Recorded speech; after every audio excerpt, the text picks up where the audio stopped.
Assalamualaikum warahmatullahi wabarakatuh. Alhamdulillahirabbil alamin wassalatu wassalamu ala asyrafil anbiya'i wal mursalin wa ala alihi washabbihi ajma'in. Amma ba'd. Selamat datang dan selamat berjumpa kembali dalam kajian Ahad online bersama Kiai Haji Ma'ruf Kozin yang pada kesempatan kali ini sangat spesial dan tentunya masih persembahan dari Nahdlatul Ulama Jerman e.V. Dan tema yang akan diangkat pada kali ini adalah mazhab fikihnya Syafi'i, tapi akidahnya Asy'ari. Itu tanda tanya di situ. Dan artinya kita akan belajar tentang mazhab fikih dan juga mazhab akidah, insya Allah. Bapak, Ibu, dan hadirin yang terhormat, ngaji kitab kali ini seperti yang telah dikemukakan bahwa sangat spesial karena kita menghadirkan bintang tamu yang juga spesial, yaitu Al-Habib Geis, atau saya mohon maaf ini takut salah menyebut ini ya, Geis Abdurrahman Assegaf. Mohon maaf Habib ketika memang ada kesalahan dari saya. Ya, seorang pengajar majelis taklim, pendakwah di Jakarta dan juga stasiun televisi nasional yang tentunya Bapak Ibu semua sudah tidak asing lagi di telinga. Bapak Ibu sekalian yang terhormat, perkenankan saya untuk menyapa Al-Habib Habib Geis. Assalamualaikum Habib. Masya Allah, Waalaikumsalam. Panggil Ustadz aja nggak apa-apa. Kalau begitu saya tetap panggil Habib. Mohon maaf Habib. Iya, alhamdulillah, Masya Allah. Terima kasih banyak, Semoga sehat-sehat terus, pengurus PCINU Jerman, Insya Allah sehat-sehat barokah. Terima kasih banyak doanya Habib. Alhamdulillah kami sehat walafiat di sini. Semoga Habib juga demikian. Dan terima kasih sudah hadir Habib. Kami tahu Habib sangat sibuk, tapi masih menyempatkan hadir. Terima kasih. Sama saja. Baik, Bapak Ibu, langsung saja sebelum kita melakukan pembahasan, izinkan saya untuk membacakan susunan acara kita pada hari ini. Yang pertama adalah pembukaan, kemudian sambutan dari Ketua Tanfiziyah Nahdlatul Ulama Jerman, yaitu Gus Muhammad Rodin Billah, dan pengantar dari guru kita, Kiai Haji Ma'ruf Kozin. Kemudian materi utama akan disampaikan oleh Al-Habib Geis Abdurrahman Assegaf. Dan sesi terakhir adalah tanya jawab dan penutup. Dan untuk sesi tanya jawab, monggo silahkan ditulis pertanyaannya di kolom chatroom di platform Zoom ini.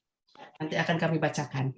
Dan tanpa memperpanjang waktu lagi, kami mohon kesediaan kepada Gus Muhammad Rodin Billah untuk memberikan sambutan. Beliau adalah Ketua Tanfiziyah PCINU Jerman. Kepada beliau kami persilahkan. Terima kasih Mbak Rina. Bismillahirrahmanirrahim. Assalamualaikum warahmatullahi wabarakatuh. Waalaikumsalam warahmatullahi wabarakatuh. Alhamdulillahirabbil alamin. Wassalatu wassalamu ala asyrafil anbiya'i wal mursalin wa ala alihi washabbihi wa sallam ajma'in. Amma ba'd. Yang kami takdimi, kami senantiasa juga harap doa restunya para guru kami, Kiai Haji Ma'ruf Kozin, Geis bin Abdurrahman Assegaf, yang sudah meluangkan waktu, kemudian juga tentunya kami berharap mendapatkan banyak siraman rohani, materi pada hari ini, khususnya untuk konteks kawan-kawan PCINU Jerman yang di negeri rantau ini menjadi minoritas, baik dari segi agama, yang mana total populasi di Jerman ini mungkin sekitar 88 juta, Habib. Kemudian muslimin di sini mungkin mencapai 5-6% saja. Tapi alhamdulillah dari 5-6%-nya itu mayoritas adalah Sunni atau Ahlus Sunnah wal Jamaah, yang tentu saja didominasi dengan saudara-saudari kita dari Turki. Meski demikian, karena mayoritas dari kami juga kebetulan aktif dalam bidang sains dan teknologi, kebetulan kami juga memiliki banyak tantangan. Jadi selain misalnya menemukan untuk akidah-akidah itu, juga banyak yang menjadi kontra dengan Ahlus Sunnah wal Jamaah di sini. Khususnya juga mungkin di Jerman, untuk konteks Jerman sedang lagi tren naiknya muda-mudi yang kemudian menganut atau mengikuti paham agnostisisme atau agnostik dan ateisisme atau ateis. Nah, dengan kajian ini kami pribadi berharap dapat menjadi penambah ilmu dan keimanan kita, khususnya dalam bidang akidah Ahlussunnah wal Jamaah dari panjenengan berdua. Kira-kira demikian, dan permohonan maaf teriring tentunya apabila sebelum, selama, dan sesudah acara berlangsung ada yang kurang berkenan dari kawan-kawan PCNU Jerman untuk panjenengan berdua. Terima kasih juga kami sampaikan kepada Bapak Ibu yang hadir pada kesempatan sore hari ini. Demikian, terima kasih. Wallahul muwaffiq ila aqwamit thoriq. Wassalamualaikum warahmatullahi wabarakatuh. Waalaikumsalam warahmatullahi wabarakatuh. Terima kasih banyak Gus Oding atas sambutannya, dan kami mohon kesediaan kepada guru kami Kiai Haji Ma'ruf Kozin untuk memberikan pengantar terhadap pembahasan pada hari ini. Monggo Kiai. Matur nuwun Bu Rina. Assalamualaikum warahmatullahi wabarakatuh. Alhamdulillah wassalatu wassalamu ala Rasulillah Sayyidina Muhammad Abdillah wa ala alihi wa sahbihi wa mawalah, la haula wa la quwata illa billah, ma ba'd. Makratul ulama wal fadil yang sangat kita muliakan, yang sangat kita harapkan keberkahan ilmu dan juga doanya, yakni Sayyidil Habib Qais bin Habib Abdurrahman As-Segaf, dan juga para pengurus NU di Jerman, Gus Oding, para profesor, doktor yang lain, dan juga Bu Rina, Ning Yohana, dan lain sebagainya, para Bapak Ibu yang hadir dalam kajian Zoom, yang Alhamdulillah ini sudah tahun keempat kita setiap hari Minggu, setiap hari malam Senin kita mengaji, dan Alhamdulillah kita oleh Allah tidak pernah kemudian surut atau tidak pernah kekurangan sosok-sosok baik dari kalangan sadah alawin, para ulama, para kiai, yang kemudian keilmuannya oleh Allah ditebarkan, khususnya di negeri kita, di Indonesia ini, dalam manhaj, dalam jalan ahli sunnah wal jamaah. Kita tahu kalau di Malaysia atau di kota negara Asia lainnya, itu kalau ada faham ajaran ahli sunnah ditentang, maka tidak bisa lama itu. Seperti di Malaysia, begitu ketat, ya, begitu ketat kerajaan ini. Kalau dulu di sini zamannya Pak Harto begitu. Tapi kali ini kita berada di masa reformasi, semua bebas, semua memiliki pendapat, khususnya yang di internal Islam, maka kemudian muncullah beberapa faham, beberapa aliran yang kemudian menggoyahkan. Mereka menggoyang, mereka membuat keraguan-raguan, tasykik. Bahkan ada sebagian ulama ini menyebut sebagai fitnah fiddin, ya, ujian di dalam agama, ya, fitnah fil akidah dan seterusnya. Dan negara tidak memberedel, karena dalam hal ini dilindungi oleh undang-undang. Para ulama lah yang kemudian tetap membentengi, para ulama lah yang kemudian mereka menjaga, melindungi, memberi pemahaman agama dan seterusnya. Hari ini tidak cukup membentengi. Hari ini tidak cukup sekedar beri perlindungan tentang akidah, tetapi ada rudud. Rudud itu bantahan ilmiah.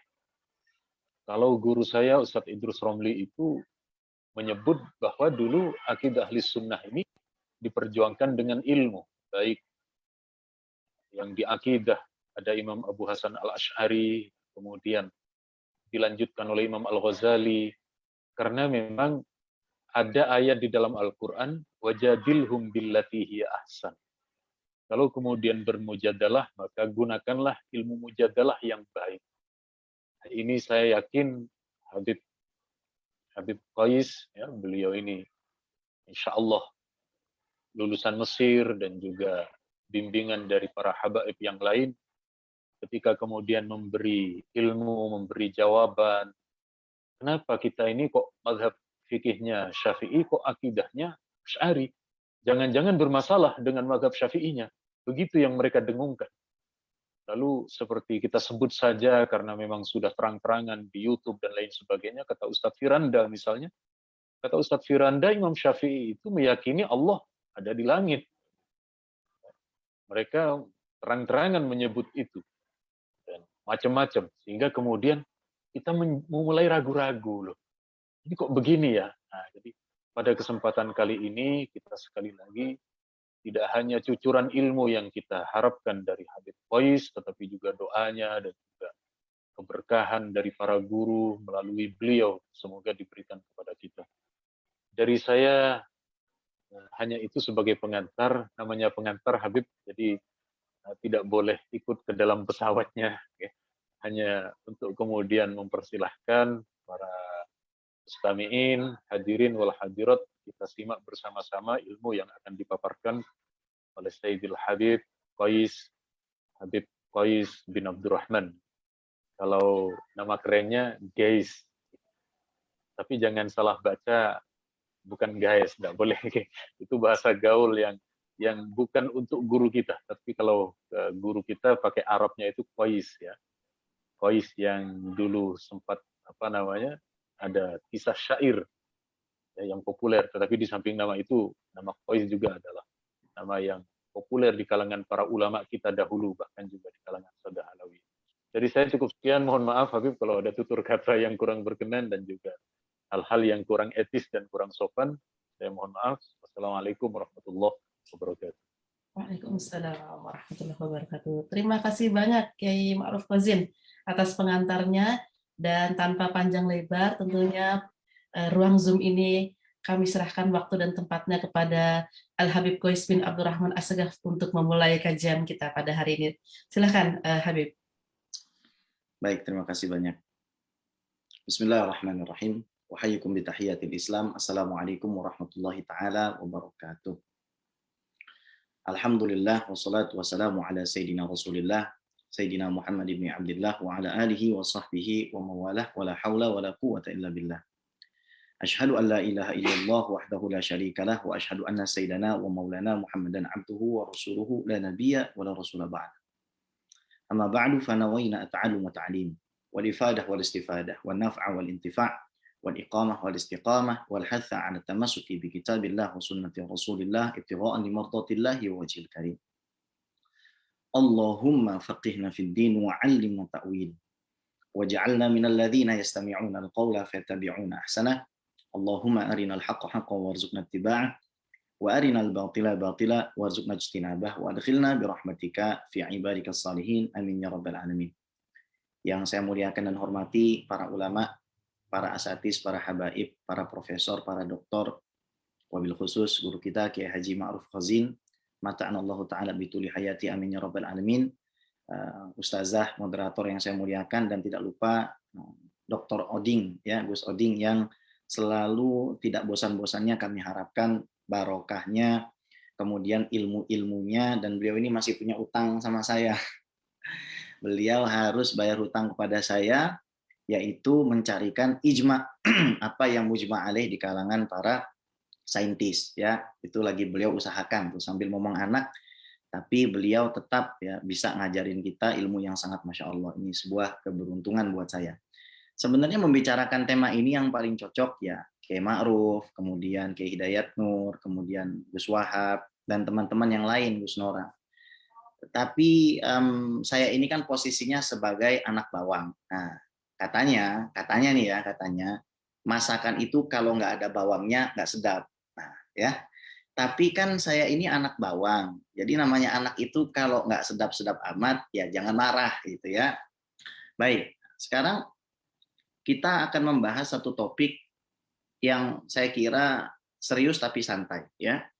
Yang akan mengalami irisan-irisan ilmiah sepanjang perjalanan pembahasan kita. Berfikih Syafi'i, tapi kok akidahnya Asy'ari? Itu kan pertanyaannya kan. Kita sering mendengar pertanyaan itu. Mengapa bermazhab Syafi'i tapi berakidah Asy'ari? Kalau kita sebenarnya boleh berkelakar, sedikit aja kita mau berkelakar, kenapa nggak sekalian aja ikut akidah dan fikih Muhammadi? Nanti nggak jadi Nahdiyin lagi, Muhammadiyin jadi MU nanti ya, MU. Jadi Cristiano Ronaldo juga masuk itu kayaknya ya. Nah, sebagaimana dimaklumi, penyebutan tersebut adalah sebuah nisbat. Nisbat ini latar belakangnya banyak. Seperti Imam Syafi'i, Muhammad bin Idris. Kenapa kok Syafi'i gitu? Karena kata Imam Ibnu Hajar Al-Haytami dalam Tuhfatul Muhtaj, untuk tafaulan, apa itu tafaul? Mengambil kesan yang baik dengan kakek-kakeknya Imam Syafi'i, yaitu Asy-Syafi' bin As-Sa'ib. Siapa sih Asy-Syafi' bin As-Sa'ib ini? Syafi' dan As-Sa'ib ini dua sahabat Nabi yang masuk Islam pada saat Perang Badar. Jadi untuk tabaruk dan tafaul, maka diintisabkanlah Imam Syafi'i itu kepada kakeknya. Apalagi beliau seorang Muttalibi, Imamun Muttalibi, dari Bani Muttalib. Ya. Nah kemudian Imam Asy'ari, kenapa kok dinisbatkan kepada Asy'ari sementara namanya Ali bin Ismail? Karena mencari keberkahan kepada Abu Musa al-Asy'ari yang nanti kita akan sebutkan dalilnya. Dan nisbat ini juga sebenarnya untuk memudahkan kita mengidentifikasi person to person. Misalkan ada dua orang namanya Ali. Ada Ali yang di Bogor, ada Ali yang di Jakarta. Nanti ditanya, ini Ali yang mana? Dua-duanya misalkan namanya Ali bin Muhammad. Sama-sama Ali bin Muhammad. Ini Ali bin Muhammad yang mana? Oh, Ali bin Muhammad al-Bughuri.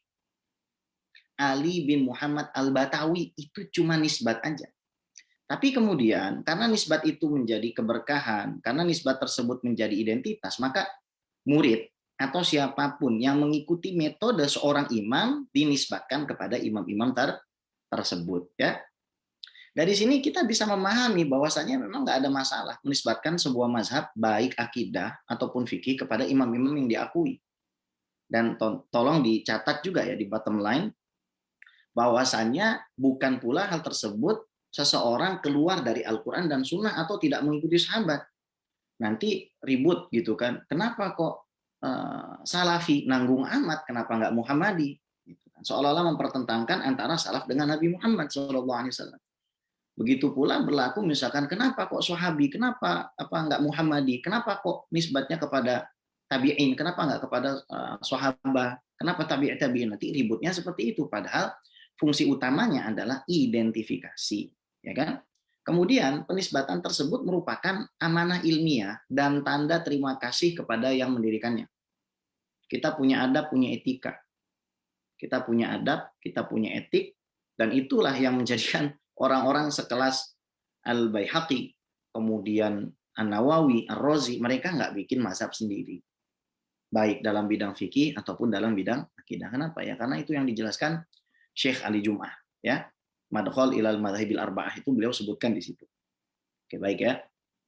Kemudian di zaman Nabi SAW kita harus pahami belum ada ilmu hadis, belum ada ilmu usul fikih, belum ada ilmu tajwid, belum ada ilmu kalam, belum ada ilmu tauhid, belum ada ilmu tafsir, belum ada ilmu qiraah, belum ada nahwu, belum ada shorof, belum ada balaghah dan lain seterusnya dalam tinjauan ilmu madrosi yang kita kenal. Apa sih Bib ilmu madrosi itu? Ilmu madrosi itu adalah ilmu yang sudah ditata secara struktural dan rapi oleh para ulama sehingga kita bisa belajar dari nol gitu. Kita bisa mempelajarinya dari nol sampai atas. Itu namanya ilmu madrosi. Belum juga ada istilah fardu kifayah, khilaful aula, maqasid syariah, mutawatir, ahad, sahih, hasan, dhaif, mujmal, mubayyan, asbabun nuzul, asbabul wurud, iqlab, ikhfa, idgham, apalagi jauhar, jisim, arad ya. Namun semua bidang ilmu dan istilah tersebut menjadi sebuah keharusan untuk diadakan, untuk diinovasikan. Karena perkembangan wilayah kaum muslimin itu semakin meluas. Teman-teman di Jerman pasti paham ini gitu. Dalam rangka menjaga otentisitas agama dan ajarannya dibutuhkan sebuah inovasi. Oke. Pada akhirnya ilmu-ilmu keislaman apapun itu berkembang dan mengalami proses kristalisasi serta kematangan sehingga menjadi satu cabang ilmu tersendiri yang memiliki tahapan dan tingkatan untuk dipelajari dari buku-buku yang ditulis secara sistematis oleh para imam pakar terkait. Keilmuan yang punya jenjang pendidikan mulai dari mubtadi, beginner, mutawasid, intermediate gitu kan, hingga muntahin, expert gitu ya. Kita bisa lihat kan padanannya dalam fikih dengan akidah yang dipelajari di pesantren-pesantren kita seantero Indonesia bahkan Jawa. Padanannya misalkan nih, Aqidatul Awam dalam akidah. Padanannya apa? ya Safinatun Najah dalam fikih. Naik lagi misalkan Kifayatul Awam, ya naik lagi misalkan Takrib, gitu kan. Naik lagi dalam fikih Fathul Qorib, naik lagi dalam akidah Dasuki, naik lagi Mu'in, I'anah, naik lagi Jauharah dan Hasyiahnya, kan begitu.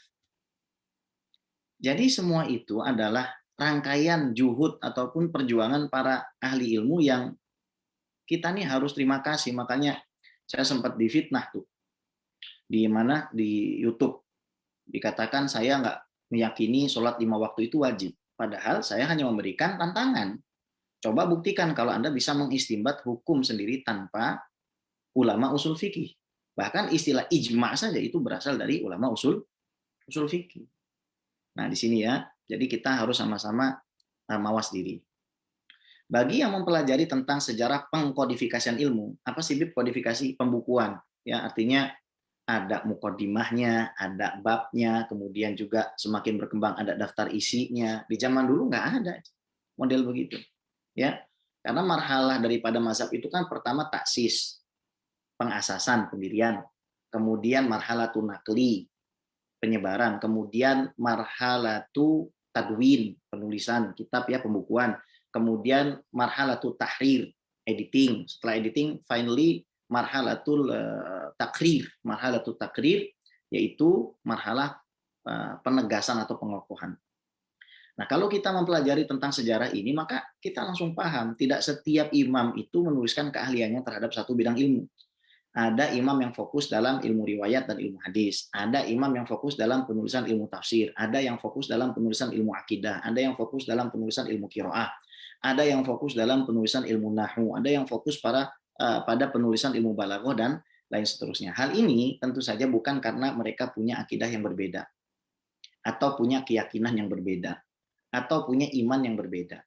Mereka hanya punya kecenderungan yang berbeda terhadap apa yang mereka anggap penting pada zamannya dan bagi orang yang ada di sekitarnya. Nah, perlu kita pahami juga bahwa penulisan kitab itu sangat bergantung dengan latar belakang serta motivasi di balik penulisannya. Contoh, saya di Imam Al-Bukhari, nulis kitab Sahih. Kenapa sih latar belakangnya? Karena disuruh muridnya Imam Syafi'i, Imam Ishaq bin Rahawai. Bukhari, ini disebutkan Ibnu Hajar ya, di dalam muqaddimah dari Fathul Barinya itu. Bukhari, kamu lihat deh, ini imam-imam ahli hadis sebelum kamu nulis kitab hadis, tapi semuanya dimasukin gitu. Menu-menunya itu ya dimasukin semua gitu. Coba kamu ini tulis satu kitab yang isinya tuh hadis sahih semua, sesuai dengan syarat kamu deh. Nah, Imam Bukhari emang dari kecil kerjaannya bahasa orang Jakarta tuh ngulikin hadis, ya semangat, gampang banget buat Imam Bukhari itu ya, sangat gampang ya buat Imam Bukhari, tapi buat kita Masya Allah 7.275 hadis, bagaimana ya sempat dituliskan angka itu di dalam Fathul Qoribnya Imam Ad-Darqani ya. Beliau tuliskan di depan makam Nabi SAW, dan setiap hadis yang beliau tuliskan, beliau berwudu dan sholat 2 rakaat. Kira-kira berapa liter air yang dihabiskan Imam Bukhari untuk menulis hadis itu? Itu bid'ah juga ya. Benar nggak kayak Ma'ruf? Bid'ah juga itu. Makanya kita waktu di Mesir itu belajarnya itu malah pada nyari kuburan gitu ya. Belajar kok bukan di perpustakaan, malah di kuburan itu ya. Mungkin bagi sebagian orang itu aneh. Nah, Imam Bukhari nggak nulis masalah akidah. Namun bukan berarti beliau punya akidah yang salah, bukan berarti juga beliau punya fikih yang salah. Karena di dalam Jawahirul Bukhari, Syekh Muhammad Mustafa Imarov kan bilang, wa tafaqqahal Bukhariyu ala madhabil Imam Syafi'i. Semuanya Imam Bukhari itu ya mazhabnya Syafi'i. Meskipun ya fiqhul Bukhari fi tarojumihi itu kan masyhur ya. Kalau kita pengen mendeteksi fikihnya Imam Bukhari ya lihat aja bagaimana cara membabkannya itu. Sahih Bukhari. Juga masalah akidahnya. Wah, akidahnya Imam Bukhari ini bermasalah. Ya nggak gitu cara kita memahaminya gitu kan. Akidahnya ternyata ngambil dari Imam Al-Qarabisi. Al-Qarabisi itu muridnya siapa? Imam Syafi'i, terbaik lagi. Nanti teksnya akan kita bacakan ya. Dan akidah Imam Qarabisi ini akidahnya Asy'ariyah ya. Atau kita lihat kenapa sih Imam Syafi'i menulis kitab Ar-Risalah? Ya sebabnya salah satunya karena beliau ingin memudahkan kepada para ulama khususnya untuk menggali hukum dari teks Quran dan Sunnah menurut metode yang sudah beliau terapkan dan uji. Sudah ditajrib sama beliau ini metodenya nggak macam-macam Imam Syafi'i ya. Sebab beliau paham ya kan bahwa apabila tidak dituliskan maka ilmu itu akan hilang. Nah, prinsip yang sama ini sebenarnya digagas oleh Sayyidina Umar dalam hadis Sahih Bukhari-nya. Ya, Abu Bakar, ini waktu perang Yamamah, kufas pada mati. Bukan perang Yapapah ya, Kiai Ma'ruf ya. Perang Yamamah. Kiai Ma'ruf ini seneng kayaknya nih kalau ngobrolin masalah mamah-mamah ini ya. Kiai Ma'ruf ini jagoan kalau suruh ngomongin masalah mamah ini ya. Apalagi sama di Jerman ini. Wah, ini banyak mamah-mamah ini, Kiai Ma'ruf ya. Nah, kenapa akhirnya Sayyidina Umar itu mengatakan, tolong bukukan Al-Quran. Dan Sayyidina Abu Bakar, lima tasna'u syai'an lam yaf'alhu Rasulullah SAW. Ente bikin bid'ah Umar gitu, kata. Ini kan Rasul nggak bikin. Jawaban Sayyidina Umar yang tingginya, kata Syekh Ali Jum'ah itu 280 cm. Ya. Tingginya Sayyidina Umar itu 280 cm, kata Syekh Ali Jum'ah. Ajib ya. Dijitakin kita, wassalam semua tuh. Wallahi innahu la khair. Demi Allah Abu Bakar, itu baik. Itu aja jawabannya. Kita paham hadis mauquf dari Abdullah ibnu Mas'ud, ma ra'ahul muslimuna hasanan fahuwa indallahi hasanun, dan lain seterusnya. Itu kan apa yang dianggap ulama umat Islam itu baik, ya bagi Allah juga baik gitu kan. Akhirnya sampai ditakrir sama Sayyidina Abu Bakar, oh iya betul juga kan, bahaya nih. Dan ditakrir lagi setelah dibid'ahkan oleh Sayyidina Zaid bin Thabit, katibnya Rasulullah Shallallahu alaihi wasallam. Jadi prinsip penulisan, pembukuan ini bukan suatu yang bid'ah. Ini istimbatnya dari Sayyidina Umar Ibn Khattab, sahabat Nabi. Ya, kalau misalkan kita mau berdebat sampai mulut berbusa agak susah. Yang mendingan nanti kalau kita udah meninggal, ya kita usahakan kita jadi ahli surga. Sehingga kita punya kesempatan ya buat apa namanya ketemu sama Sayyidina Umar dan nanya gitu. Nanya dengan pertanyaan yang jujur. Ya. Karena ya belajar ilmu kalam, mau ilmu apa aja ya, kata Imam Al-Ghazali dalam Ayyuhal Walad di awal-awal, ternyata nggak ada manfaatnya kalau ternyata kita nggak punya amal. Semuanya itu nggak ada manfaatnya. Mau kita belajar 1000 ilmu, makanya beliau dalam Bidayatul Hidayah kan bilang, fawailul lil jahil haitsu lam yata'allam marrah wahida wa wailul lil alim haitsu lam ya'mal bima alima alfamar. Gitu. Celaka orang bodoh tuh. Sekali tapi celakanya, ya sama aja sih celaka ya.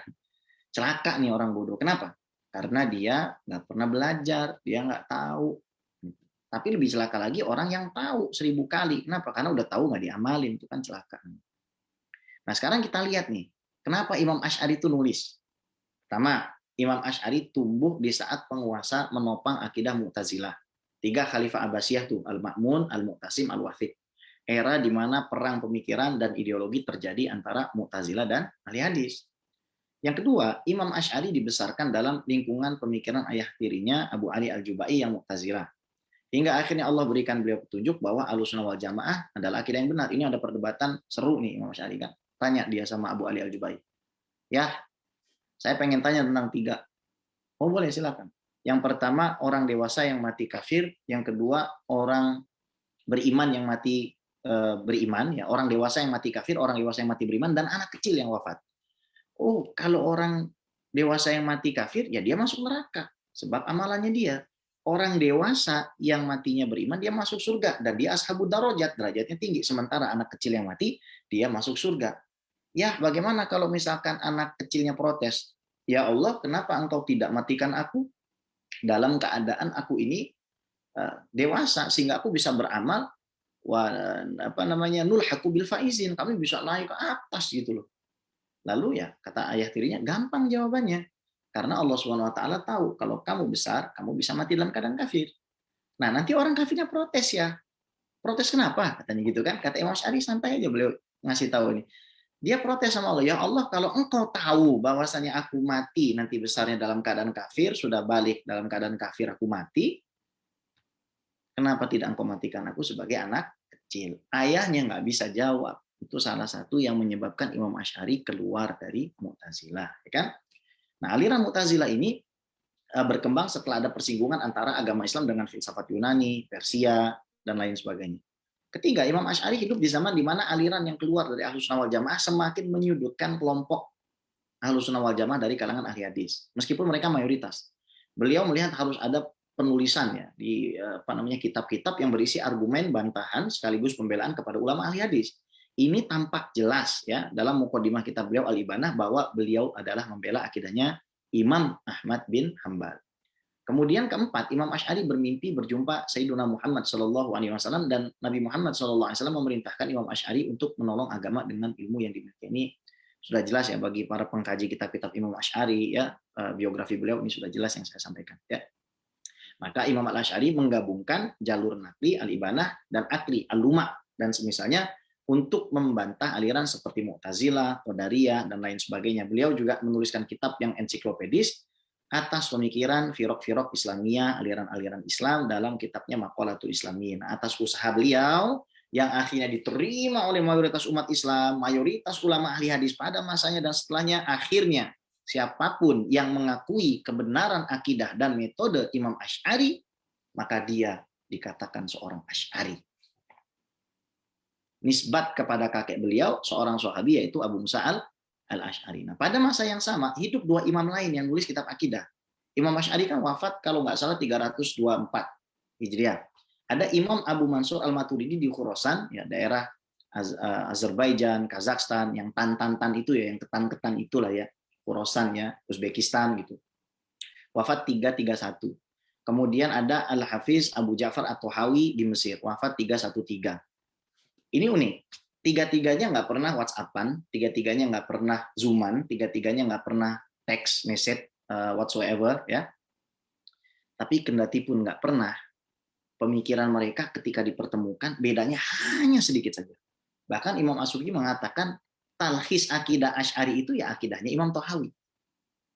Ringkasan akidah Asy'ari itu ya akidahnya Imam Tahawi ya. Bedanya hanya masalah far'iyah saja, bukan masalah asliyah. Nah, sekarang saya mau screen share sebentar ya. Baik. Jadi kenapa sih saya tuliskan ini, hadirin? Sebabnya cukup sederhana.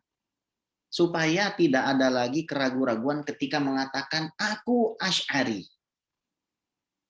Karena begini, kadang-kadang kita ini masih malu-malu gitu ya. Malu-malu ini kita ustazah. Kalau mengatakan akidahnya Asy'ari ini seorang menyimpang dari Rasulullah. Malu gitu loh kita mengatakan Asy'ari. Tapi setelah membaca hadis ini, insya Allah kita justru malah bangga ketika menisbatkan diri kita sebagai seorang Asy'ari. Baik. Dalam beberapa kitab hadis tercatat bahwa Nabi Muhammad SAW sendiri memuji kaum Abu Musa al-Asy'ari. Wa bihi ilaihi qala.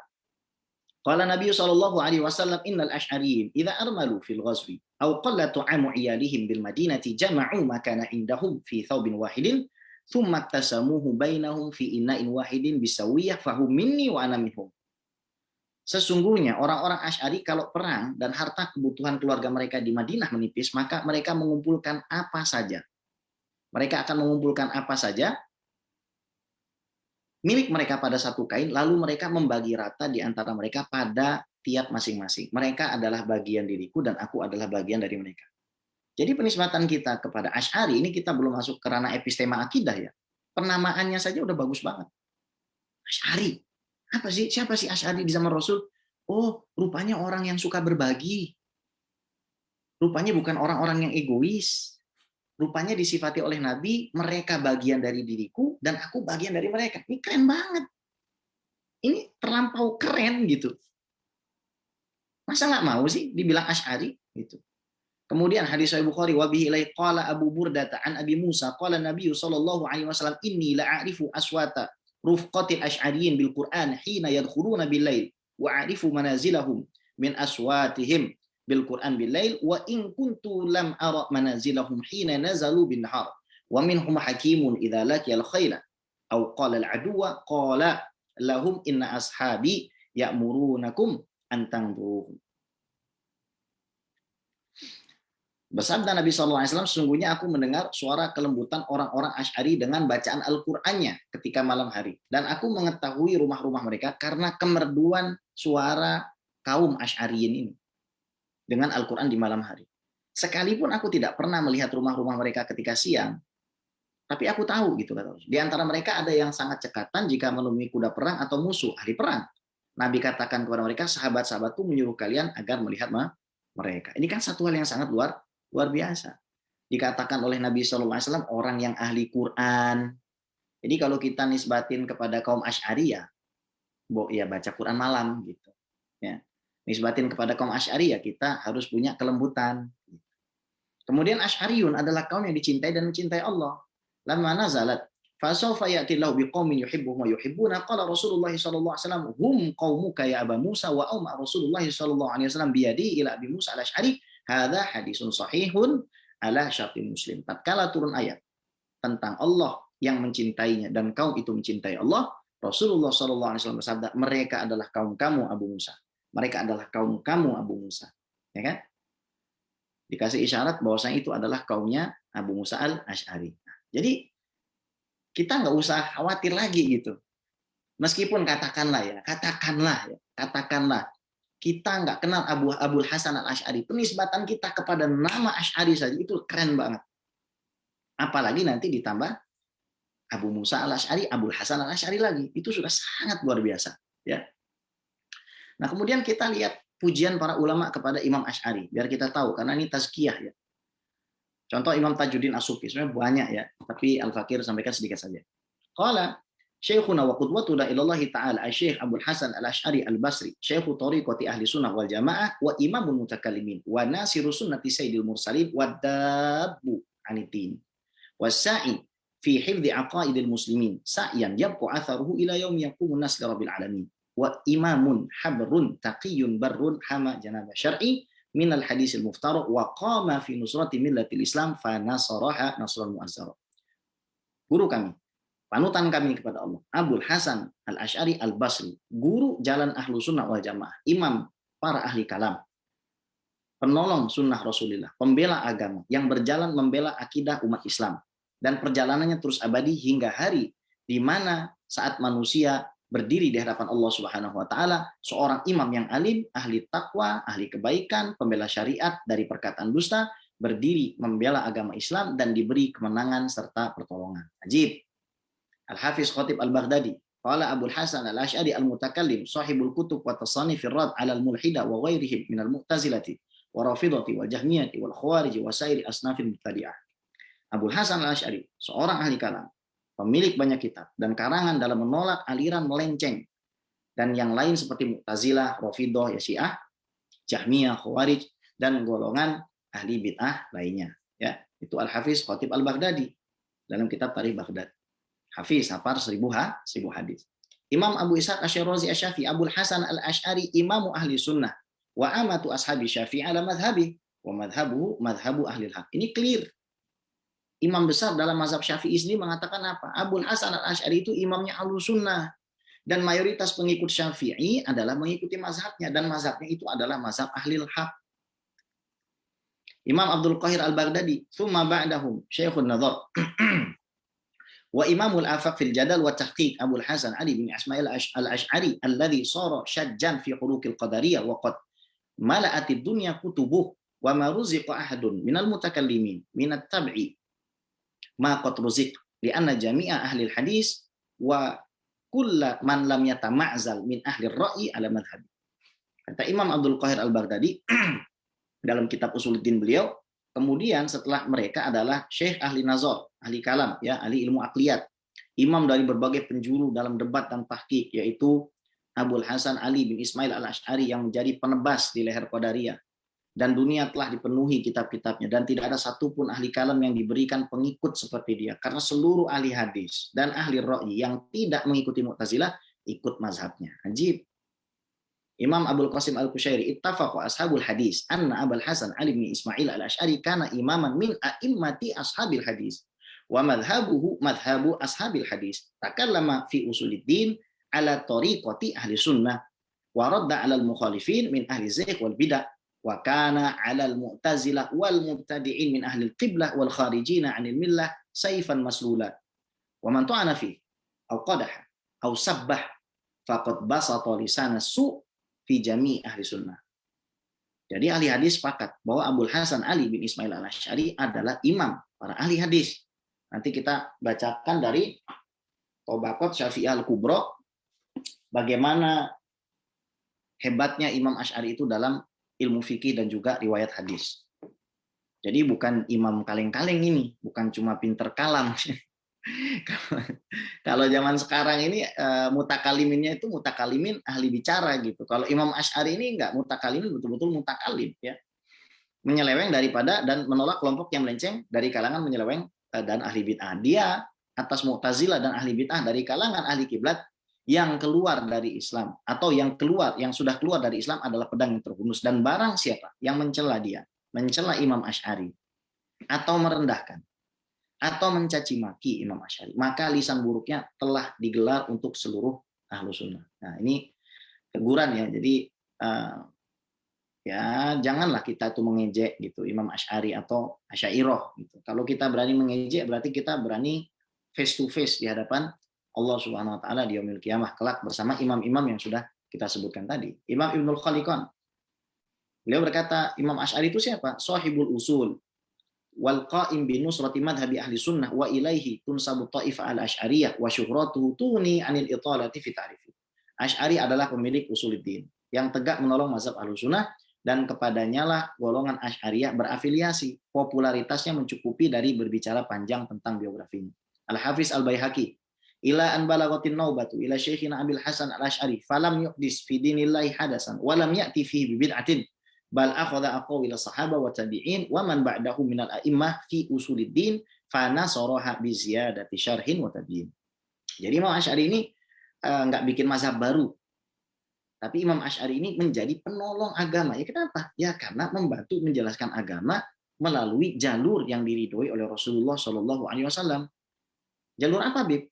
Afala yanzuruna ilal ibili kaifa khuliqat wa ilas sama'i kaifa rufi'at wa ilal jibali kaifa nusibat wa ilal ardi kaifa sutihat afala ta'qilun afala tatadabbarun afala yatadabbarun al-Qur'an afala tubsirun falamma jana 'alaihi lailu ra'a kawkaba qala hadha rabbi falamma afala qala la uhibbul afilin. Apa itu? Itu semua adalah Quran. Ya. Imam Asy'ari ya seperti itu gitu. Jadi bukan kita harus bermuamalah bertaamul dengan Imam Asy'ari ini dengan penuh ihtiram, penuh hormat ya. Kemudian ada Al-Hafiz Az-Zahabi.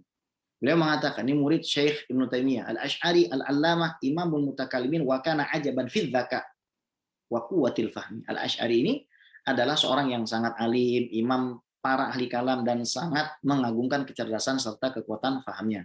Ini yang paling ajib, Imam Ibnu Kamal Basha. Silakan antum cari biografinya sendiri ya.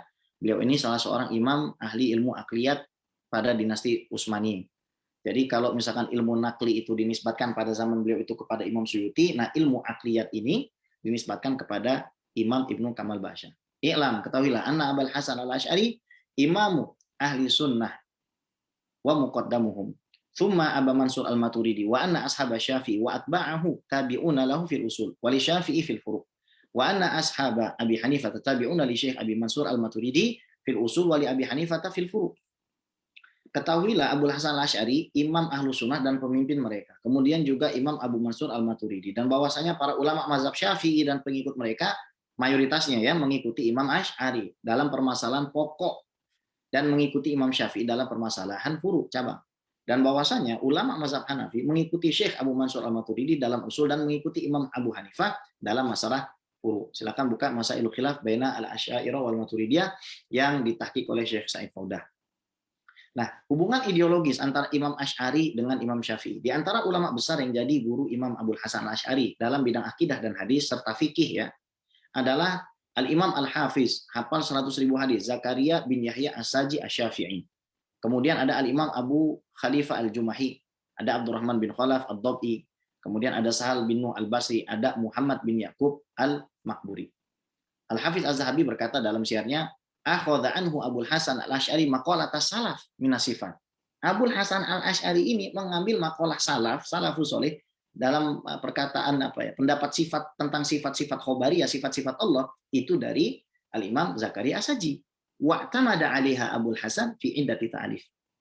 Dan Imam Asy'ari ini bersandar atas Al-Hafiz As-Saji di beberapa karya tulisnya.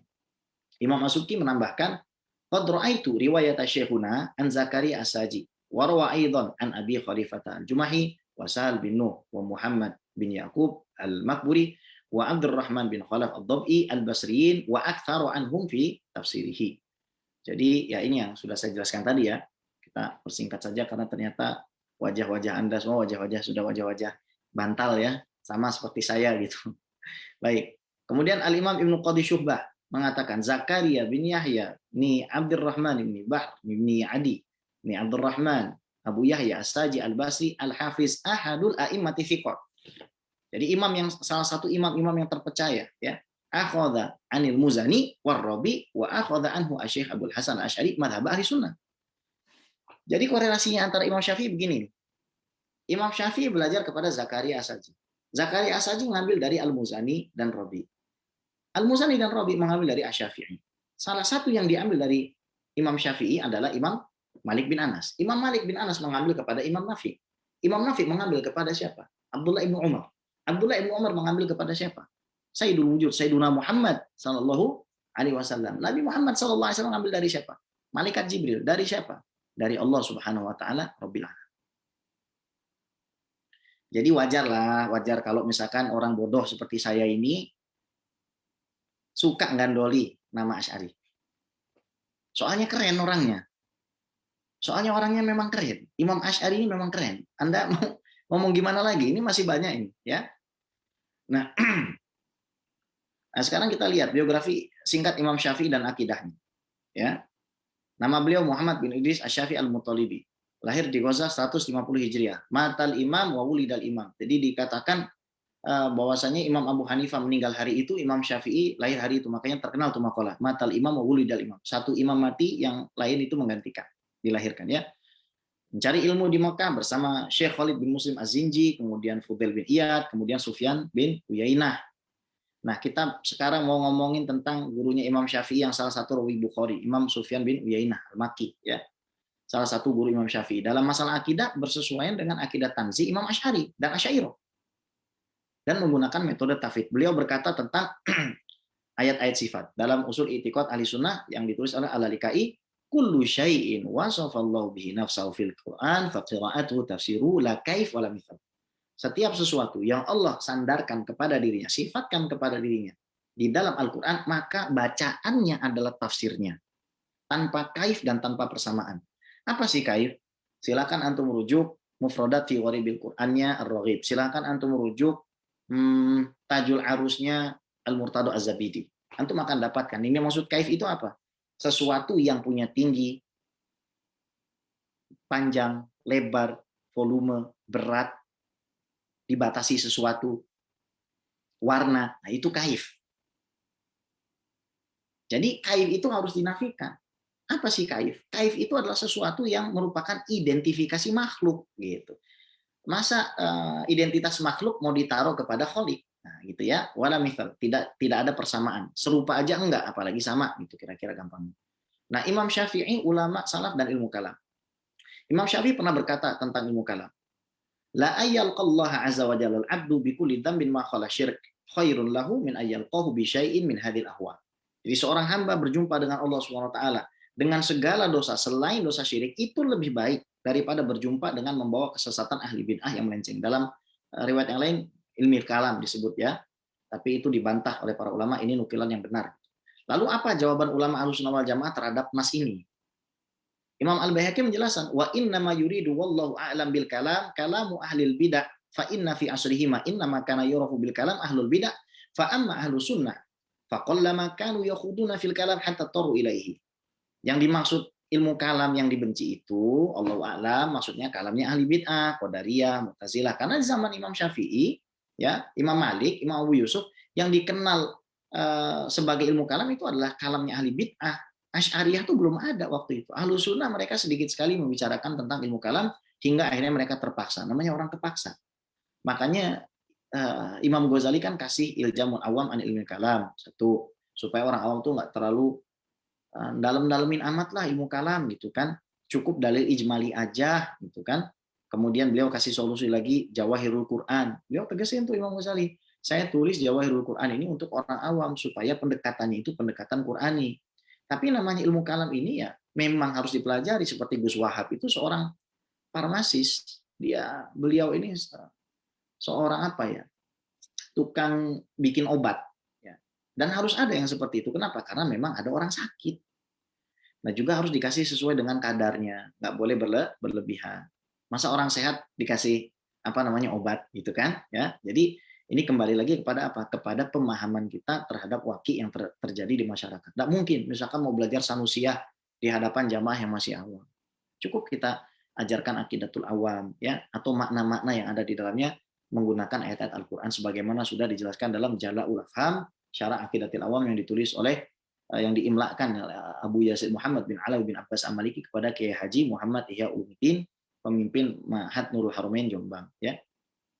Nah, beliau juga membedakan antara ilmu kalam yang tercela dan yang tidak. Ini Imam Al-Baihaqi berkata gini, wa anal kalam al-madhmum innama huwa kalamu ahlil bid'ah alladhi yukhaliful kitab wa sunnah fa amal kalam alladhi yuwafiqul kitab wa sunnah wa yubayyinu bil aqli wal ibrah fa innahu mahmudun marghubun fi indal hajah. Takallama fi Syafi'i wa ghairuhu min a'immatina radhiyallahu anhum indal hajah. Lagi diulang tuh indal hajah.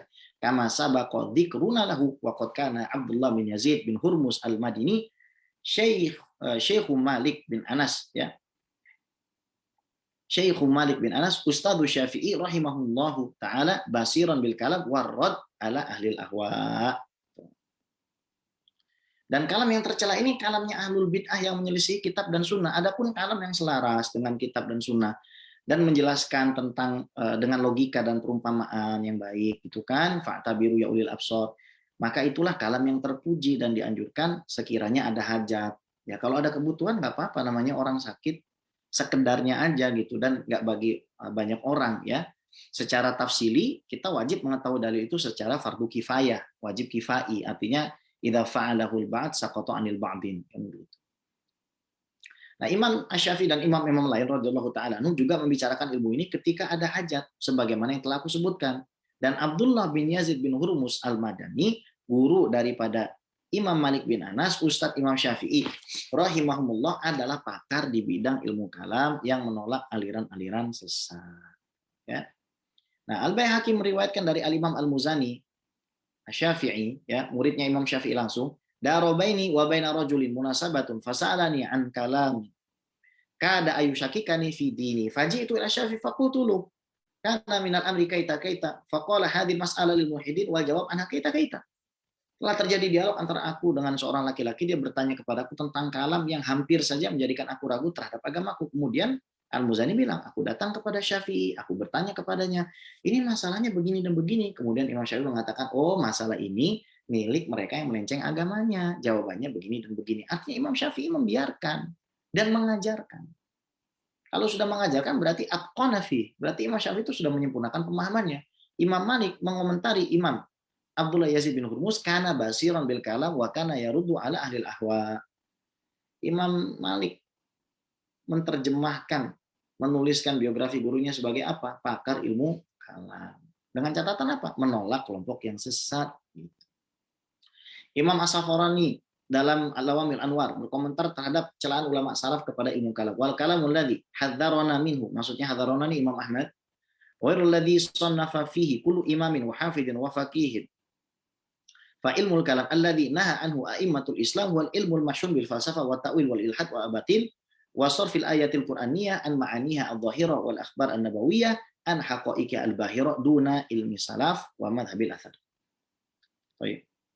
Kalam yang diperingatkan oleh Imam Ahmad kepada kita bukan ilmu kalam yang ditulis oleh setiap imam, hafiz, faqih. Ilmu kalam yang dilarang oleh para ulama Islam adalah ilmu kalam yang dipenuhi dengan falsafah, takwil, melenceng dari agama, kebatilan, membelokkan ayat Al-Quran dari makna zahirnya, dan khobar nabawiyah dari hakikatnya yang bersinar, bukan ilmu salaf dan mazhab Athariyah. Dan sangat nggak tepat kalau celaan ulama salaf kepada ahli kalam ini kemudian diberlakukan atau ditujukan untuk Asy'ariyah dan Maturidiyah.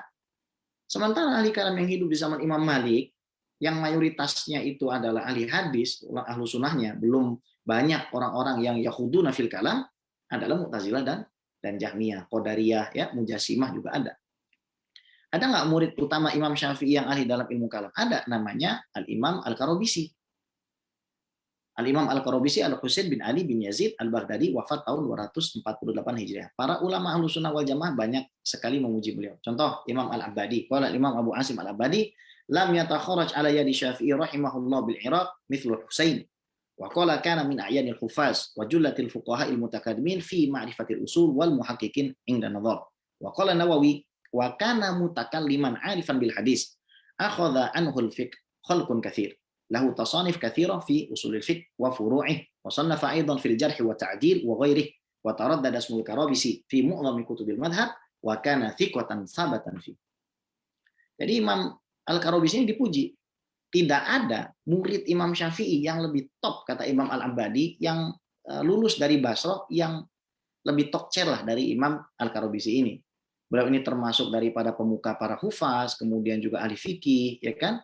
Dan pengetahuannya sangat luar biasa di dalam usul, dan juga termasuk dari kalangan muhakkikin, ya, di dalam ilmu aqliyat. Kemudian Imam Nawawi berkata, beliau adalah seorang mutakalim, paham di dalam hadis. Kemudian secara ilmu fikih banyak yang mengambil dari beliau. Beliau punya karangan yang banyak dalam usul fikih dan furu'nya, mengarang juga dalam jarh wa ta'dil, artinya ahli hadis dong, ya, dan selainnya. Dan nama Al-Karobisi ini di dalam kitab madhab itu banyak sekali disebut, dan beliau adalah orang yang sikot dan sabar, nggak bisa dipertentangkan. Ini orang keren. Apa kata Imam Az-Zahabi ketika terjadi perdebatan antara Imam Ahmad bin Hambal dengan Al-Imam Al-Karobisi? Masalah pernyataan aja sih ya. Saya izin ngopi dulu ya. Bismillahirrahmanirrahim. Alhamdulillahirrahmanirrahim. Nah, berkata Al-Imam Az-Zahabi dalam Syiar A'lamin Nubala, la raiba, tidak ada keraguan, anna mabtada'ahul Karobisi wa harrarahu fi mas'alati talafuz wa annahu makhluk wa haq. Lakin abahul Imam Ahmad bin Hanbal radhiyallahu ta'ala anhu warḍah li'alla yutadarra' bihi ila al-qalbi khalqil Qur'an fasaddal bab li'annaka la taqdir an tufaris talafudha minal malfudhi alladhi huwa kalamullahi illa fi dhihni. Dan nggak ada keraguan, kata Imam Az-Zahabi, bahwa apa yang dimunculkan oleh Al-Karobisi dan dijelaskan dalam masalah talafudz, melafazkan bacaan Al-Quran adalah benar. Tapi Imam Ahmad tidak memperdulikannya supaya tidak ada kelancangan dalam berkata bahwa Al-Quran adalah makhluk. Maka beliau menutup pintu tersebut. Karena kita nggak akan bisa memisahkan antara talafuz kita, Bismillahirrahmanirrahim, dengan al-malfuz, yang mana itu adalah sifatul kalam, kecuali di pikiran kita semua. Makanya Imam Ahmad tutup, udah mending nggak usah ngomong seperti itu. Al-Quran kalamullah, kalamullah qadim, selesai. Tapi hakikatnya, ya misalkan ada takdim dan takhir. Bismillahirrahmanirrahim. Ba dulu, sin dulu, mim dulu. Pernah nggak ada, terus jadi ada. Kemudian terjadi perubahan. Min haizil adam ila haizil wujud. Yakni dari nggak ada menjadi ada. Itu kan namanya imaratul imkan, imaratul hudus. Kecuali Anda setuju kalau Allah Subhanahu wa taala itu yaqdiru ala ay yuhdisa syai'an fi nafsihi. Jadi Allah bisa merubah dirinya. Kalau Anda buka pintu Allah bisa merubah zatnya, oke, berarti mungkin saja Allah berubah jadi, mohon maaf, kodok. Mungkin saja Allah Subhanahu wa taala berubah jadi kera. Nanti pertanyaan-pertanyaan seperti, bisa nggak ya Allah Subhanahu wa taala menciptakan Tuhan yang lain? Nah, menciptakan dari dirinya Tuhan yang lain. Kalau dimutlakan kudroh itu kepada wajibul wujud, ya berantakan semuanya. Makanya ta'alluqnya irodah, kaitannya sifat irodah dengan kudroh itu hanya kepada mungkinat atau makhluk. Ya. Jadi kalau ditanya Quran itu apa? Quran kalamullah. Yang qadim apa? Sifatul kalam. Gitu. Kemudian talafuzuka apa? Talafuznya kita Bismillahirrahmanirrahim, terus yang kita tulis apa segala macam dihapus, ditulis, dibakar, kadang mushaf kan? Itu makhluk mushafnya, makhluk tulisannya, makhluk suaranya. Tapi hakikatnya apa? Sifatul kalam. Sifatul kalam qaim bidzatihi ta'ala. Qadim, ya. Sifatun qadimatun qaimatun bidzatihi ta'ala. Imam Ibnu Hajar berkata nih ya, wa ammal masail al-kalamiyah fa aktsaruha minal Karobisi wa Ibnu Kulab wa nahwihima. Adapun dalam masalah ilmu kalam, kebanyakan Imam Bukhari mengambil dari Al-Karobisi. Imam Bukhari mengambil dari Al-Karobisi, Ibnu Kulab, dan yang selevel dengan mereka berdua. Ini karena buku-buku Al-Fakir sudah dipindahin ke ke rumah yang satunya, jadi nggak bisa membuka khalqu af'alil ibad. Di situ ada pernyataan yang jelas dari Imam Bukhari masalah ini ya. Kemudian ya banyak punggawa Syafi'iyah setelah abad ketiga Hijriah yang berakidah Asy'ariyah, ya kan? Imam Ibnu Surayj, Al-Qafal Asyashi, Al-Isfaraini, Al-Istukhri, Al-Marwazi itu Asy'ariyah. Abad kelima Al-Mawardi, Abu Ishaq Shirazi, Muhammad Al-Juwaini, Imam Al-Haromin, Al-Hafiz Imam Al-Baihaqi, Al-Ghazali, ya, Qadhi Husain Al-Mas'udi, Al-Mutawali, dan lain sebagainya. Itu semuanya Asy'ariyah. Terus sampai abad ke-9 ada Al-Wali Al-Iraqi, Taqi Al-Hisni, Ibnu Ruslan, pengarang Zubat, Al-Mahali, ya. Pada abad ke-10 ada Asyuyuti, ada Zakair Al-Ansari, ada Khatib Syirbini, Syamsul Ramli, Syihab Ramli, ada Imam Al-Haytami, dan lain sebagainya.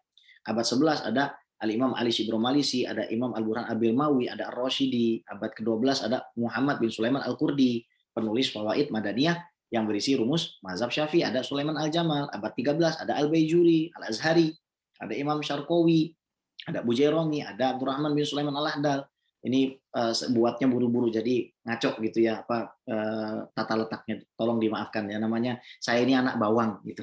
Anak bawang, udah bawang anak lagi gitu kan. Kalau Kiai Ma'ruf ini kan main course, menu utama ya. Yai Wahab itu menu utama gitu kan. Nah, kemudian pada abad ke-14 ada Said Alawi bin Ahmad Assegaf, pengarang Fawaid Makkiyah, ada Syekh Ahmad Zaini Dahlan, ada Said Bakri Syatto, ada Abdurrahman Al-Masyhur, Abu Bakar bin Abdurrahman bin Syekh, ada para masyayikh kita, para habaib kita di Hadramut ya. Yang Masya Allah semuanya Asy'ariyah, semuanya Syafi'iyah. Begitu. Jadi kami punya kakek-kakek dari Hadramut ya. Makanya kalau misalkan jujur nih, kalau misalkan ada Syarifah atau Sayyid ya, kemudian punya akidahnya itu Syiah, apalagi ya Wahabi Salafi ya, kami tinggal bilang, kamu nggak lihat kakekmu gitu aja. Kakekmu itu siapa gitu? Kakek-kakekmu siapa? Kalau kata Sidil Habib Taufik bin Abdul Qadir Assegaf, ente Assegaf nggak ngerti Assegaf itu siapa gitu. Ente Al-Atos nggak ngerti Al-Atos itu siapa. Ente Al-Haddad nggak ngerti Al-Haddad itu siapa. Kembalikan kepada asalnya. Dan para imam-imam kami, Abdullah bin Alawi Al-Haddad, Al-Habib Umar bin Abdurrahman Al-Attas, kemudian Al-Habib Ali bin Muhammad Al-Habsyi, kemudian Al-Habib Abdurrahman Assegaf, Al-Habib Muhammad Maula Dawila, Al-Habib Muhammad Al-Faqih Al-Muqaddam, kemudian Sayyidil Imam Al-Muhajir Ahmad bin Isa, terus semua keturunan Syekh Abu Bakar bin Salim Fakhrul Wujud. Itu semua akidahnya Asy'ari. Itu semua akidahnya Asy'ari dan fikihnya Syafi'i. Bagi yang sudah ke sana, tahulah sinaahnya itu seperti apa. Nah, baik. Saya kira sudah melalui waktu ya, Ustazah. Saya juga kayaknya nggak bisa lama-lama, maklumah saya ini tukang sapu Ustazah ya. Jadi mohon dimaafkan. Kalau tanya jawab ini saya serahkan sama Kiai Ma'ruf aja, karena saya ini bisanya cuma ngomong tok, nggak bisa jawab gitu. Aduh, Habib, Tadi tolong jangan begitu Habib. Bisanya ngomong tok, kalau saya ngomong aja biasanya, nggak jelas saya. Mana Kiai Ma'ruf, jangan kabur. Mana ini? Kabur ini kan beliau ini. Masya Allah. Anak ini sebenarnya begini, saya ini pertama kesini karena nggak enak sama Gus Rodin Billah, nggak enak sama Yai Ma'ruf, dan tapi satu lagi, saya ini sangat mahabbah juga dengan Gus Wahab. Jadi kalau saya didempetin sama beliau, saya senang. Makanya ada gium gini, tasyabbahtu bil kirami wa in lastu minhum fa inna tasyabbuha bil kirami falahu. Mirip-miripin aja lah diri kita tuh sama orang-orang yang hebat, orang-orang soleh, orang alim, deket-deketin gitu. Karena kalau kita biasa mirip-miripin diri kita sama mereka, nanti kita dapat kebahagiaan. Nah, sebenarnya motivasi saya itu aja ya. Jadi mohon maaf nih kalau misalkan ada kesalahan di dalam penyampaian. Wallahu ta'ala a'lam wa a'lam. Silakan. Terima kasih banyak Habib. Kami juga berharap barokah dari Habib, makanya berharap Habib juga bisa sedikit lebih lama bersama kami. Karena ada banyak sekali pertanyaan, salah satunya dari Ketua Tanfiziah kami kepada Gus Oni, kami persilahkan. Assalamualaikum lagi Habib Qais. Terima kasih banyak atas materi yang luar biasa. Ini kebalik Habib Qais soal berkumpul tadi bersama yang para ahlinya ini menjadi ada gium yang harusnya kami lontarkan. Makanya kami mepet-mepetnya kepada Kiai Ma'ruf Ghosi dan kepada Bagus. Pokoknya panjenengan ngeten. Panjenengan. Mohon doanya ini, Bib. Kalau kami justru kemudian punya ada gium yang mirip. Jadi fake it till you make it. Jadi meniru-niru, atau dalam hal ini mungkin bahasa yang lebih pas lagi itu kami mencoba untuk meniru-niru meskipun itu masih tanda kutip palsu begitu. Ya, yang penting dekat-dekat dulu supaya kami kecipratan barokahnya. Nah, ini sekaligus saya memperkenalkan sedikit wakil ketua Tanfiziah kami yang kami juga pepet-pepet supaya kebetulan berkahnya. Sayyid Husain Al-Kaf ini. Beliau sudah hadir ini kalau tidak salah. Moga-moga bisa sambung silaturahmi dengan ya marhaba bil Habib Husain. Ya marhaba bil Al-Kaf. Nanu nakhud minal Al-Kaf. Al-Kaf ada syekhuna. Al-Kaf itu guru ana, Bib. Masya Allah. Al-Kaf itu guru ana.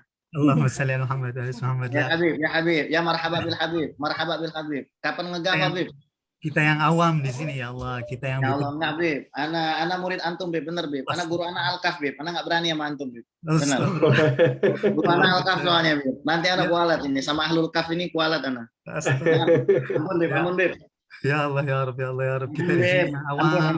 Habib, ya Allah. Ini kita senang sekali nih mewakili teman-teman di Jerman alhamdulillah kita mendapatkan satu ilmu dan khususnya satu keyakinan. Jadi antum nih hari ini Al Habib membangun satu kekuatan buat hati kita Asy'ariyah, maksudnya dari Asy'ari dan juga bermadhab, karena di Jerman ataupun Eropa ini umumnya yang hadir atau yang datang ke sini adalah orang-orang awam, sehingga kita tidak jauh dari para ulama, jauh dari para kiai, khususnya para ulama dan kiai bersanad. Jadi alhamdulillah ini kita dengar antum bisa dengar langsung kajiannya, dan kita sangat berharap insya Allah ini tersambungnya yang pertama kali tapi bukan yang terakhir. Jadi insya Allah kita berharap nanti bisa ada terus kajian-kajian, khususnya khusus ini penguatan pemahaman ahlu sunnah wal jamaah. Barakallahu fikum. Barakallahu fikum. Dan ahlan wa sahlan ini ditunggu silaturahminya ke Jerman, khususnya Berlin nanti insya Allah. Amin, amin. Baitukum, baitukum insya Allah. Amin, Habib, masya Allah. Jangan Bib, ampun Bib. Jangan Bib, udah Bib. Antum alkaf Bib, anak nggak berani Bib. Barakallahu fikum. Anak nggak berani anak. Ya khair Habib. Saya izin bertanya, Jadi yang pertama soal inovasi tadi panjenengan sebutkan di awal-awal, di menit-menit awal. Pertanyaan saya, batas inovasi dalam agama ini yang diperbolehkan atau yang justru kemudian menjadi urgent, itu sampai bagaimana? Misalnya kemudian dalam fikih kita mungkin mempelajari bahwa konteks itu termasuk hitung-hitungan saat akan menurunkan sebuah hukum. Bagaimana dengan akidah misalnya dalam konteks akidah? Ini yang pertama. Kemudian yang kedua, ada satu polemik sebenarnya yang sering dilontarkan kepada orang-orang di luar madhab Asy'ariyah, yang kemudian mungkin cukup membuat kami yang dari awam itu bingung. Jadi pernyataannya seperti ini, yang awam saja mungkin belum tentu paham apa yang dimaksud soal beberapa persoalan dalam Aqidatul Awam misalnya. Nah, ini terus kemudian menjadi semacam hal yang mungkin mengkhawatirkan bagi generasi muda kami. Sebab mungkin belajar, akhirnya implikasinya belajar Aqidatul Awam saja mungkin kita itu kesulitan begitu. Nah, makanya terus kemudian kita dianggap tidak mengerti Asy'ariyah, padahal mengaku sebagai penganut Asy'ari begitu. Ini yang kedua. Kemudian yang ketiga, mohon maaf saya dorong ini. Ini pengen ngaji apa jam berapa ini? Mumpung itu ini, pertama aja udah setengah jam itu yang pertama itu. Bismillah. Terakhir saja, Bib, ini apa batas definisi ahlul kiblah, Bib? Memperlakukan yang tidak bermadhab Asy'ari atau yang di luar madhab Asy'ari ini sampai bagaimana ahlul kiblah? Baik. Pangapunten. Ya Allah, ini kalau yang nanya dokter ini memang belum, Bib. Amin. Moga-moga segera jadi dokter. Ini bener loh, saya ini anak bawang, remahan rengginang gosong, dan saya bukan mujamalah, bukan basa-basi ya, saya memang nggak tahu apa-apa, nggak bisa apa-apa. Cuma ya wis lah, pokoknya keberkahan aja lah yang saya harapkan. Jadi yang pertama apa nih? Inovasi. Baik. Masalah inovasi ini kan sebenarnya yang dijadikan dalil tetangga sebelah itu kullu bid'atin dolalah. Nah, kita membawa masalahnya ini ke dalam lafaz kulunya saja, karena ternyata lafaz kulu di dalam Al-Qur'an, dalam hadis, dalam ma'ajim lughawiyah itu bukan maknanya sekedar seluruh, tapi sebagian. Contoh nih Gus Rodin ya. Lafaz kulu di dalam Al-Qur'an. Amma safinatu fakanat limasakina ya'maluna fil bahri. Fa'aradtu an a'ibaha wa kana wara'ahu maliku ya'khudhu kulla safinatin ghasba. Al-Kahfi 79. Perahu itu adalah milik nelayan miskin. Di sana ada raja yang suka zalim, merampas semua kapal yang dimiliki nelayan tersebut, semua kapal. Makanya aku lobangi kapal itu. Nah, pertanyaannya adalah ketika disebut kulu semua kapal, apakah artinya tanpa batasan? Tentu saja ada batasannya. Maksudnya apa? Semua kapal yang bagus. Ya kan? Itu salah satunya gitu kan. Kemudian di dalam hadis, inna hadhil habbata sauda shifaa'un min kulli da'. Sesungguhnya jintan hitam ini adalah obat bagi seluruh penyakit. Kulit dak, seluruh penyakit. Ya, coba sekarang misalkan COVID diminumin habatus sauda. Kalau gitu kita tutup saja semua rumah sakit pakai habatus sauda. Jadi poinnya di sini adalah kulu ini tidak mesti bermakna seluruh, tapi juga sebagian. Dalam bahasa Arab seperti itu. Imam Nawawi itu mensyarah hadis ini dan mengatakan wal muradu ghalibul bid'ah. Yang dimaksud itu adalah mayoritas inovasi. Ya. Kemudian kita, ini panjang sebenarnya Gus Rodin ya. Kemudian biasanya kalau akhirnya mereka sepakat kullu bid'atin dolalah, mereka mempermasalahkan wa kullu dolalatin finnar. kalau kullu bid'atin dolalah, sebagian bid'ah yang sesat itu adalah, sebagian bid'ah, maksudnya bid'ah yang sesat itu adalah sesat, bid'ah yang tercela itu adalah sesat, maka bagaimana kamu mengartikan wa kullu dolalatin finnar? Berarti ada sebagian yang sesat yang nggak masuk neraka gitu loh. Nah, ini sebenarnya di dalam ilmu balaghah disebut jinasutam, penggunaan satu lafaz yang sama dalam satu teks tapi tidak sama gitu secara konteks. Contoh dalam ayat yauma taqumu sa'atu yuqsimul mujrimuna ma labithu ghairu sa'ah. Pada saat sa'ah, ada dua lafaz sa'ah. Pada saat sa'ah itu tiba, sa'ah yang pertama itu kiamat, maka orang-orang yang ahli dosa berkata, kami tidak akan tinggal kecuali sa'ah, sebentar saja. Ini dalam satu kalimat, kenapa? Menunjukkan keindahan, dua kata sama. Makanya kullu bid'atin dolalah, sebagian bid'ah itu tercela, wa kullu dolalatin finnar, semua yang sesat itu adalah masuk neraka, begitu. Dalam hadis juga innamal ma'u minal ma', air itu bagian dari air misalkan. Innamal ma'u minal ma', ada dua lafaz alma. Air bagian dari air. Maksudnya apa? Air mandi wajib itu disebabkan karena air sperma yang keluar, gitu. Biasanya kalau kita tarik dalam masalah ini nanti mereka akan mengatakan, "Oh, ya udah, berarti yang dimaksud pembagian bid'ah itu adalah pembagian dalam masalah dunia dan masalah agama," kan begitu biasanya kan? Lalu kita kejar definisinya. Maka mereka pertama akan mengatakan semua yang tidak dikatakan Rasul dan tidak dibikin Rasul itu adalah bid'ah. Kamu konsisten nggak dengan ini? Saya konsisten. Maka kita turunkan hadis-hadis, ternyata sahabat bikin bid'ah juga. Seperti sholat 2 rakaat sebelum dibunuh, Sahih Bukhari, sahabat Khubayb tuh bin Adi. Seperti ada seorang sahabat di Masjid Kuba yang kalau jadi imam baca kulhu dulu baru baca surat. Sampai akhirnya diprotes sama sahabat, dan ketika Rasul punya waktu ziarah ke Masjid Kuba itu setiap hari Sabtu ya. Hadis sahih riwayat Imam Muslim, dan ini hadis Tirmizi. Nabi tanya gitu, lima fa'ata tadika, li'anni uhibbul ikhlas, karena saya cinta kul huwallah. Maka kata Rasul, apa? Hubbuka iyyaha adkhalakal jannah, cintamu kepada al-ikhlas masukkanmu ke dalam surga. Atau ketika setelah ruku i'tidal, ada sahabat mengatakan Rabbana lakal hamdu hamdan katsiran thayyiban mubarakan fi, ya kan? Kemudian malah dipuji sama Rasulullah. Siapa yang baca tadi? Biasanya kan Rabbana walakal hamd saja. Dia nambahi itu Busrodin. Dia nambahi. Lalu kata Rasul begini, ra'aitu thalathina malakan yabtadiruna ayyuhum yaktubuha awal. Saya melihat ada 30 malaikat rebutan nyatet pahalanya. Jadi kan dipuji. Nah, biasa setelah kita turunkan hadis ini mereka akan pindah. Oh, wajar, itu sahabat. Nah, itu pindah lagi kan? Jadi inkonsisten di dalam definisi itu. Dia pindah gitu.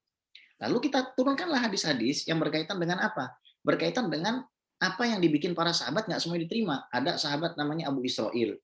Nabi lagi khotib Jumat ya, kalau nggak salah lagi khotib, hadis Sahih Bukhari ini, dia berdiri gitu, bukan duduk. Maka ditanya, itu siapa namanya? Abu Israil, bernazar tidak akan duduk, akan berdiri, layastabil, tidak akan berteduh, layatakalam, nggak akan ngomong, wayasum, ya, dia akan berpuasa.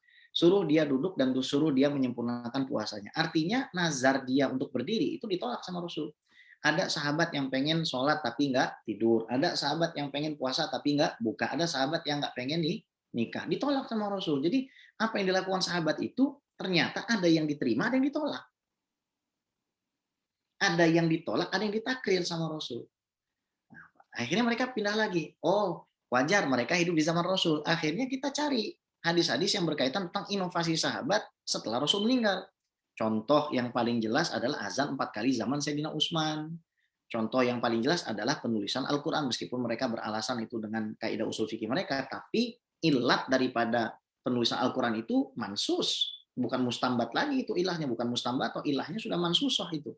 Di situ dikatakan bahwasanya para syuhada meninggal, maka tulislah Quran. Something new gitu loh. Something new, it's totally new gitu. Betul-betul suatu hal yang sangat-sangat baru itu. Nah, kalau dalam masalah ibadah misalkan, boleh kita membuat inovasi, tapi dengan catatan ya harus ada ilmunya, dan masalahnya kan kita ilmunya terbatas. Jadi jangan terlalu inovatif lah kita ini. Kita ini cukup ngikutin aja lah. Wong kiai-kiai kita, habaib kita ini sudah ngajari, masyayikh kita sudah ngajari, wis kita tinggal ikutin aja Mbah Hashim itu. Selesai Mbah Hashim, ikutin Mbah Hashim selesai. Jadi kita nggak perlu nggak perlu inovasi lagi lah gitu kan. Kalau kami Sadaba Alawi sih gampang. Kakek kami begini. Maka kalau ada Asegaf Syiah itu kan tak bilang dong, kamu lihat kakekmu siapa? Kakekmu tuh Habib Abdurrahman Asegaf. Apa akidahnya? Kalau misalkan ada Asegaf jadi Wahabi, ya tak bilang gitu juga. Berarti kamu sudah keluar dari kita punya keluarga, balik gitu. Ya. Jadi inovasi yang diperbolehkan, satu, tidak merubah syarat, tidak merubah rukun, tidak merubah sebab, tidak merubah mawani. Tidak merubah syarat. Misal, sholat itu tidak butuh wudhu, itu sudah merubah syarat, bid'ah. Tidak merubah rukun, sholat subuh itu 2 rakaat, dijadiin 3 atau 1, bid'ah. Kemudian tidak merubah sebab. Sebabnya kita sholat subuh itu adalah terbitnya fajar sodik. Dia ngerubah. Jadi terbitnya fajar kazib, kita sholat subuh itu bid'ah. Kemudian mawani, penghalangnya kita sholat itu misalkan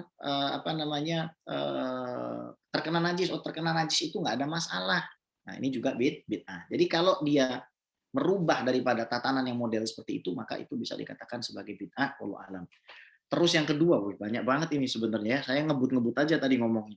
Terus awam nggak paham masalah apa? Masalah akidah. Gini, Al-Amidi itu menghikayatkan ijma bahwasanya orang yang bertaklid dalam masalah akidah dia tidak kafir. Itu kata Al-Amidi. Meskipun ada pendapat yang lain, tapi saya kira ya kita berpegangan kepada hal ini aja.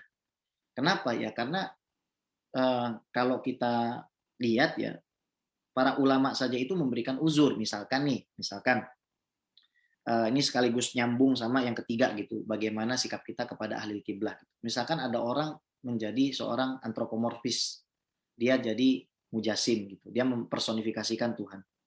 Kita udah kasih dalilnya tuh, dia masih modelnya begitu.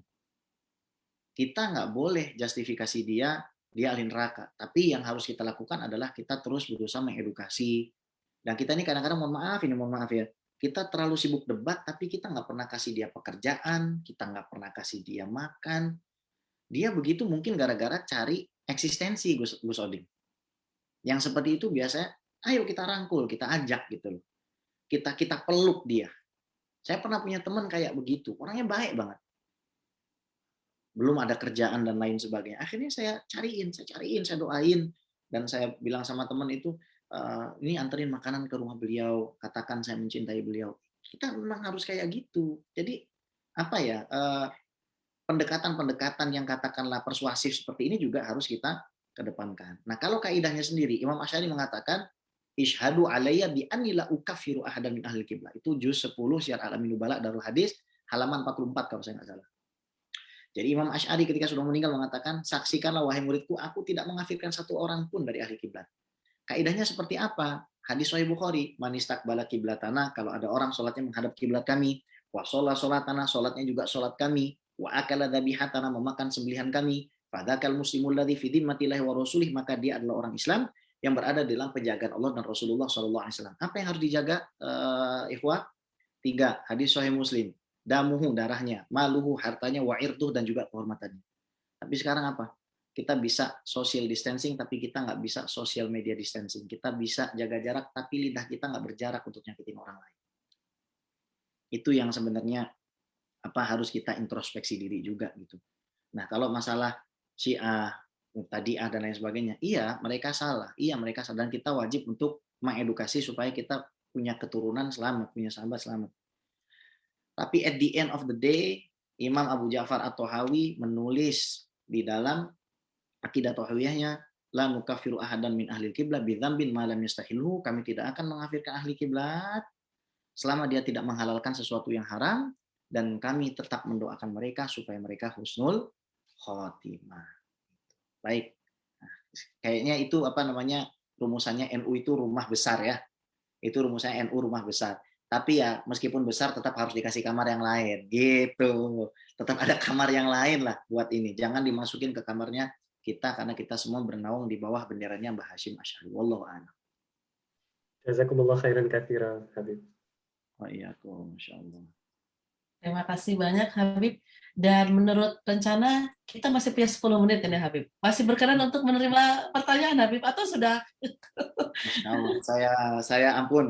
Saya ampun ini. Saya dari pagi ini namanya tukang sapu ya, kayak beginilah kerjaan saya, nyapu-nyapu sana, nyapu-nyapu sini. Nanti kalau soal materinya nanti tak kirim setelah tak edit. Tak edit dulu yang rapi, nanti tak kirim. Makanya kapan dikirim Habib? Yang hadir bulan depan kajian di sini dapat. Kalau nggak hadir nggak dapat, gitu aja. Terima kasih banyak Habib. Itu juga menjawab pertanyaan dari Bapak Ibu netizen ini. Bagaimana caranya agar bisa melihat materi dari Habib hari ini. Saya bilang saya akan menanyakan, tapi Habib sudah jawab duluan. Jadi alhamdulillah saya tidak perlu bertanya. Baik, Bapak Ibu sekalian yang saya hormati, tentu saja ya keinginan kita untuk menggali ilmu dan juga belajar pada hari ini masih sangat panjang. Tapi bagaimanapun juga guru kita Al-Habib juga perlu istirahat, dan saya rasa memberikan waktu untuk beristirahat kepada seorang guru juga adalah kewajiban dari seorang murid. Oleh karena itu, perkenankan saya untuk menutup sesi tanya jawab ini. Beberapa pertanyaan sudah saya copy paste di dokumen saya. Insya Allah nanti kita coba untuk meramu bagaimana untuk bisa menjawab hal-hal tersebut. Mungkin akan kami sampaikan kepada pakarnya tentu saja. Baik, Bapak Ibu yang terhormat dan juga Al-Habib, saya secara pribadi dan juga mewakili NU Jerman berterima kasih yang tidak bisa diungkapkan dengan kata-kata atas kehadiran panjenengan. Sudah meluangkan waktu, tenaga di tengah kesibukan yang ada. Semoga tidak kapok untuk bisa selalu bersama kami, memberikan ilmunya. Ampun. Dan mohon maaf jika ada kekurangan dan khilafan dari kami selama terselenggaranya acara ini. Baiklah, demikian dari saya. Sebelum ditutup saya minta, atau teman-teman ini, request dari teman-teman ini Habib, mohon untuk doa dari Habib. Ya Allah. Baik. Ila hadratin Nabi Muhammadin sallallahu alaihi wasallam wa ahli baiti thayyibin at-tahirin wa ashabi ajmaul khulafa ar-rasyidin sadatina Abi Bakrin wa Umar wa Utsman wa Ali wa tabi'in wa tabi'in min a'immatina al-fuqaha al-mujtahidin wal usulin al-mutakallimin wal muhaddithin al-fasirin wa sufiyatil arifin wa khususan li jami' sadatina Ali Abi Alawi wa bil khusus li jami' masyayikhina min nahdatil ulama wa bil khusus ila hadrati Syekh Muhammad Hashim Ash'ari wa usulihim wa furu'ihim anallaha yaghfir lahum wa yarhamhum wa yu'li darajatin fil jannah wa yanfa'una bi 'ulumihim wa sari wa naf'ati fid dini wa dunya wal akhirah wa yarzuqna mahabbatahum wa yatawaffana 'ala millatihim amin ya rabbal alamin. Syai'ulillahi lana wa lahumul Fatihah. A'udzu billahi minasyaitonir rajim. Bismillahirrahmanirrahim. Alhamdulillahi rabbil alamin arrahmanir rahim maliki yaumiddin. Iyyaka na'budu wa iyyaka nasta'in. Ihdinas siratal mustaqim. صراط الذين أنعمت عليهم غير المغضوب عليهم ولا الضالين آمين آمين يا مجيب السائلين اللهم لك الحمد شكرا ولك المن فضلا وأنت ربنا حقا ونحن عبيدك الرقا وأنت لم تزل لذلك أهلا اللهم يا ميسر كل عسير ويا صاحب كل فريد ويا مغني كل فقير ويا مغني كل فقير ويا مقوي كل ضعيف ويا مأمن كل مخيف يسر علينا كل عسير فتيسير العسير عليك يسير اللهم يا من لا يحتاج إلى البيان والتفسير اللهم يا من لا يحتاج إلى البيان والتفسير اللهم يا من لا يحتاج إلى البيان والتفسير حاجاتنا إليك كثير حاجاتنا إليك كثير حاجاتنا إليك كثير وأنت عالم بها وبصير وخبير اللهم إنا نخاف منك ونخاف ممن يخاف منك ونخاف ممن لا يخاف منك اللهم بحق من يخاف منك نجنا ممن لا يخاف منك اللهم بحق محمد صلى الله عليه وسلم اخرجنا بعينك التي لا تنام